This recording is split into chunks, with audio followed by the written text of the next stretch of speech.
So I've got a 2014 Hyundai i10 here, and I'm just trying to change the main headlight bulbs because they're a bit dim, and I'm putting upgraded halogen bulbs in here. But you don't get much access. That one's a bit easier, but this one's very difficult to get the bulb out. And I just couldn't get the spring clip out, which is holding the back of the halogen bulb.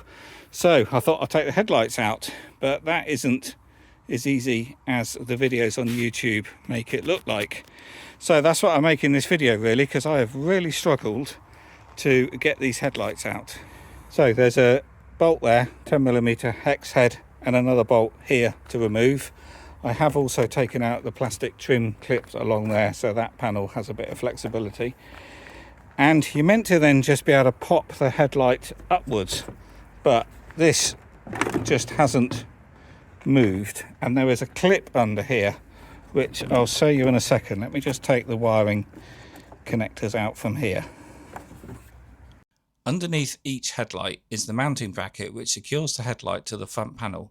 You have to push the headlight forward to release it, and not upwards as many other videos are saying. On the underside of the headlight is this hook which slides into the bracket, and you can get your hand underneath the headlight to push it forward to tease it out of the bracket.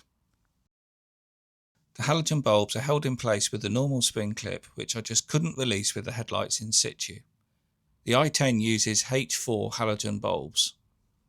In this case I purchased the Philips Extreme Vision Pro 150 bulbs, which were the winners in a recent Auto Express review and are cheaper than the Osram upgraded bulbs. I'll link to these below. So that's the new bulb installed and the wiring connector back on. When refitting the headlights I did find it awkward.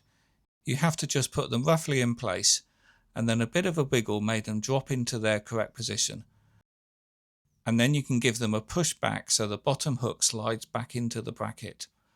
But remember to reconnect the wiring harnesses back up first. It's also a good idea to put some tape around the plastic panel here first to protect the paint, as I did chip one of mine.